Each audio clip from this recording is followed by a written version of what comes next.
పుత్రా, కొన్ని రోజులుగా నీ మనస్సు భారంగా ఉందని నాకు తెలుసు.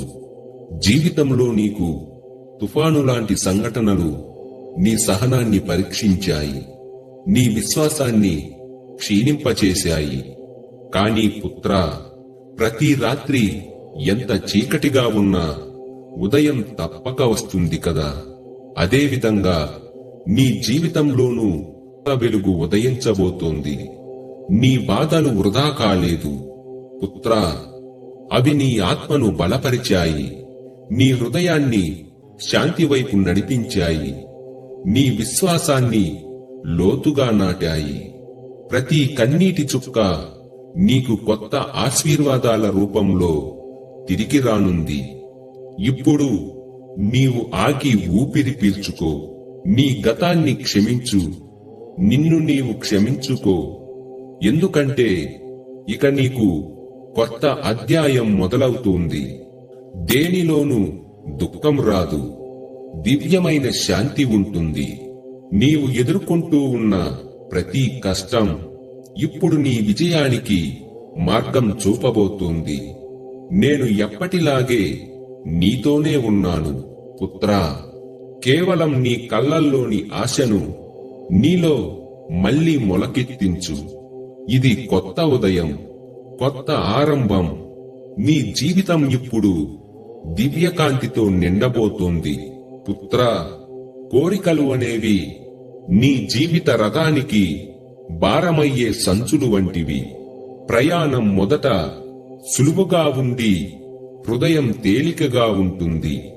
కాని మనస్సులో ఒక్కో కోరిక పుడుతున్న కొద్దీ మనస్సు బరువును మోస్తూ ఉంటుంది. ఒక కోరిక నెరవేరగానే మరొకటి పుడుతుంది. అలా నీవు ముందుకు సాగకుండా ఆ కోరికల వలయంలోనే తిరుగుతూ ఉంటావు.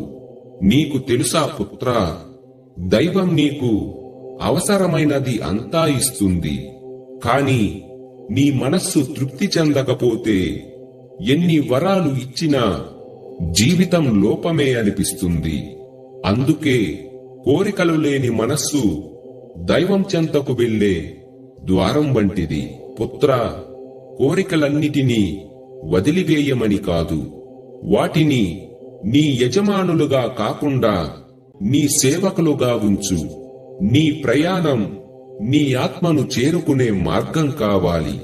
ఆ మార్గంలో నీకు అవసరమైనదంతా నీకు సహజంగానే లభిస్తుంది. దైవంపై నమ్మకం ఉంచు. నీకు కావలసినది కావలసిన సమయాన తప్పనిసరిగా వస్తుంది. పుత్రా, జ్ఞానం కలిగినవాడు కోరికలతో కాదు, కృతజ్ఞతతో జీవిస్తాడు. అతని మనస్సు తేలికగా ఉంటుంది, అతని ప్రయాణం శాంతియుతంగా ఉంటుంది. ఎప్పుడూ ఒక్కటి గుర్తుంచుకో పుత్రా, కోరికలు బరువును పెంచుతాయి, కృతజ్ఞత ఆత్మను ఎగరవేస్తుంది. కోరికల బరువులను వదిలి ఆత్మను తేలికగా ఎగరనివ్వు పుత్రా. ప్రయత్నం అనేది నీ ఆత్మశక్తికి ప్రతిబింబం. నీవు ఎన్నిసార్లు ఓడినా అది పర్వాలేదు. ప్రతి ఓటమి నీలోని దివ్య జ్ఞానాన్ని మేల్కొలిపే పాఠమే పుత్రా.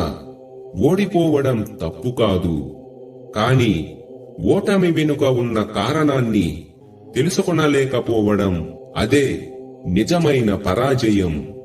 ఓటమి అంటే అంతం కాదు, అది ఒక ఆహ్వానం. ఇంకా లోతుగా జ్ఞానంతో చూడు అని అర్థం. నీ బలహీనతలు, నీ అహంకారం, నీ అసహనం, నీ అజ్ఞానం, వీటిలో ఏదో ఒకటి నిన్ను అడ్డుకుంటూ ఉంటుంది. దానిని గుర్తించగలిగితే నీవు ఆ మార్గంలో తిరిగి నిలబడగలుగుతావు. దైవం ఎప్పుడూ పరీక్షల రూపంలోనే పాఠాలను ఇస్తుంది పుత్రా. ఓటమి కూడా దైవం ఇచ్చిన దీపం. అది నీ లోపల దాగి ఉన్న అంధకారాన్ని చూపిస్తుంది. ఆ అంధకారాన్ని తెలుసుకొని దానిపై జ్ఞానదీపం వెలిగిస్తే గెలుపు నీకు దూరం కాదు. గెలుపు అనేది విజయరేఖ కాదు, అది జ్ఞానానికి చేరుకునే ఒక స్థితి.